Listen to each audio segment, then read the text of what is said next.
it's Rob. Welcome to Axel's Garage. Today we're sitting in our 2017 Dodge Ram, and we just changed the oil. We do have an oil indicator light on the dash. That's the change oil soon or oil life light, whatever you want to call it. We got the oil light on, and we want to turn it off now that we changed our oil.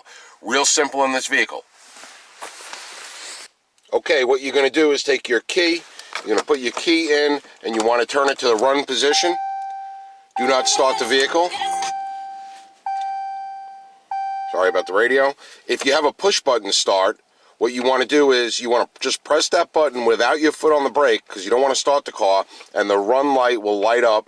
Well, that little light right above the run will light up, and that'll get your dashboard lit up.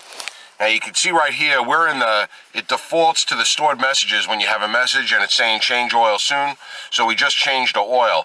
Now we don't want to reset it at the messages, we want to reset it at the oil life indicator. So we're going to use our steering wheel controls, and we're going to scroll until we get to the vehicle info. And the vehicle info, there's our oil life. Now, if you didn't have it, that didn't come up on the vehicle info, what you would do is you would use your left and right arrows to scroll until you get to that vehicle info. And I'll just scroll through it again just to show you. I'm hitting the right button until I get to it. All right, that's the arrow to the right, I should say, not the right button. It is the right button.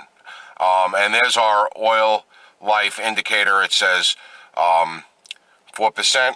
We just changed the oil, and now all we're going to do is this button, the right arrow, we're just going to hold that down, and that will reset our indicator. And I'll hold it down while I'm showing you what it's saying there. Okay, confirm reset. You're going to press it, hold it down again to confirm it. Okay, whoops. Oh, I forgot the arrow. All right, hold to reset. We'll do that again. Hold to reset. Okay, and there's the cancel is highlighted, so you're going to arrow down to OK, and then you're going to arrow right to confirm. All right, and there we go. We're back at 100%, and if you scroll back up to the messages, which is the envelope, you'll see there are no more stored messages. It automatically clears that other one.